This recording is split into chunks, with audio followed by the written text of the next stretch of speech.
Today, as we explore further into Ireland, I'm bringing you to a lost bishop's palace. It was first built in the 1500s, enlarged in the 1600s, and was lived in by the bishops of the area until the 1800s. It was later sold and eventually over time fell into the hands of a bizarre and disturbing owner, Sir Oswald Mosley, who was known as the founder of the New Party and leader of the British Union of Fascists who supported Hitler before World War II. As we explore this forgotten mansion, we will take you through the story of its last days as a palace for fascists in exile. The exterior is initially striking. While now abandoned and built 500 years ago, the outside is intact for almost half the house length.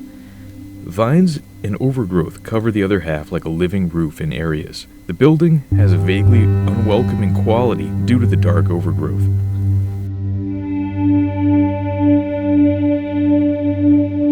The inside is collapsing, yet shows much of the original interior works.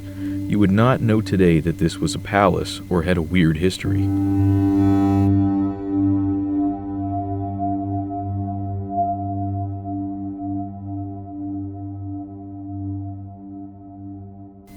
Before we enter the house, to understand the nature of its strange end, one must first know the nature of its owner, Oswald Mosley.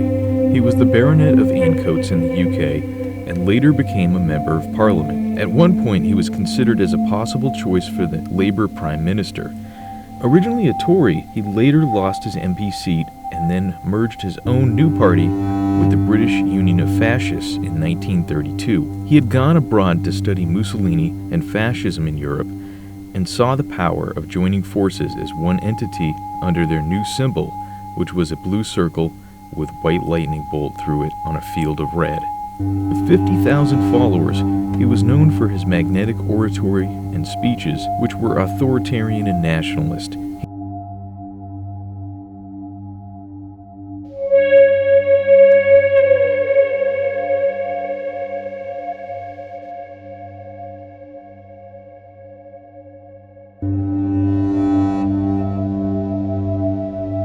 He instituted a corps of 15,000 black uniformed paramilitary members called the Black Shirts. They were often involved in fights with communists or Jewish community members, which led to the Battle of Cable Street, where citizens of East London fought them out of their neighborhoods. As war with Hitler neared, their rhetoric turned to themes like Mind Britain's Business and his major Britain First speech at Earl's Court Exhibition Hall in 1939, which was the biggest indoor political rally in UK history. In May 1940, he was attacked in the street and later arrested as a threat to the establishment, and his party was banned. He was released in 1943, and after condemnation, he fled to Ireland in 1951, where he bought the old bishop's palace. He then lived there with his famously attractive wife, Lady Diana Mosley, originally Diana Mitford, who had been influenced in Germany by fascism. While there, Diana had been married to Oswald in a ceremony. The only guests there were Goebbels and Hitler, who gave them a framed picture of himself. At the bishop's palace, they had quickly updated the insides. The ballroom, put in bookshelves and large paintings, and new sashes and fine furniture. From the newly renovated mansion, Oswald began to reach out and visit others in Europe to revive the flames of dormant fascist movements. The palace became the new base for this enterprise. Let's see what's left of it now.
Past the first section, the decay is the heaviest. Beams and bricks lie around, old fireplaces still are visible, and the wall plaster and some door frames and windowsills exist.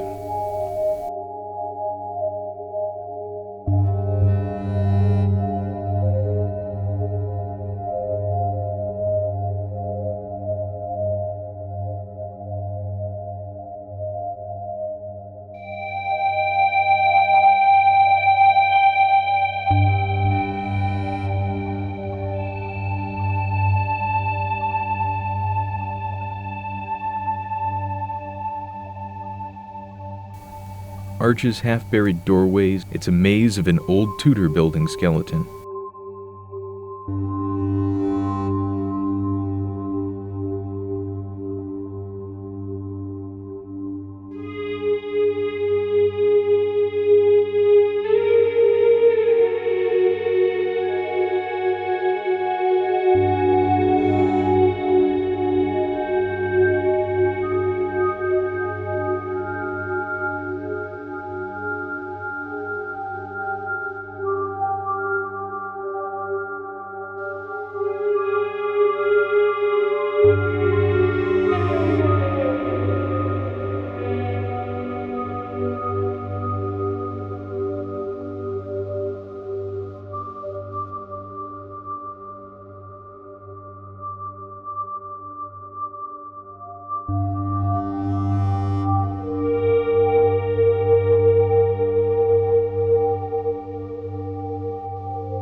spaces for wine line the walls.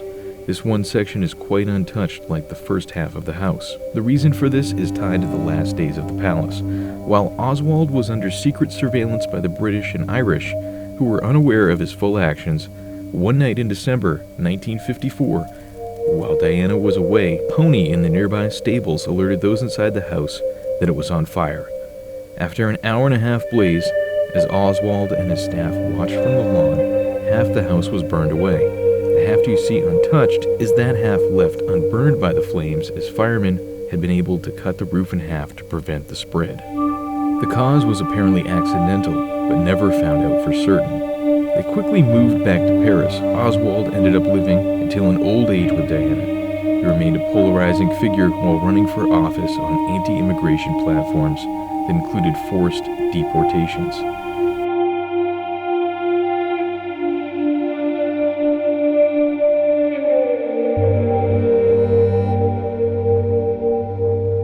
He was an occasional guest on shows or a participant in political speeches until his death in 1980. Diana died in 2003, and a diamond swastika was found among her jewelry. She had remained dedicated to the end, like her sister, who had fatally shot herself when Britain entered the war with a pistol Hitler had given her. The documents released in 2012 claim that Diana is reported on the best authority to be a public danger at the present time, is said to be far cleverer and more dangerous than her husband, and will stick at nothing to achieve her ambitions. She is wildly ambitious. She had always been considered the mind behind the man, the shadow behind the man dressed in black. The overgrown dark building stands today lonely and forgotten as an unlikely connection to this era of turmoil, and a reminder of the dangers of political extremes and how close Britain and the world came to a horrible alternate reality. The lesson remains as valuable then as now. Thank you for joining me in exploring this strange gem. Please hit subscribe and explore with me next time as I continue across a forgotten Ireland. I'm bringing you to a world of lost places, lost mansions,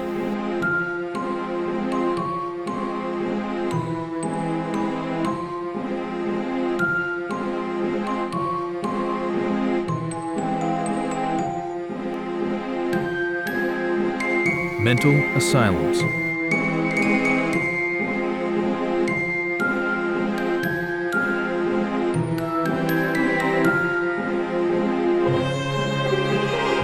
unique abandoned locations, industrial sites,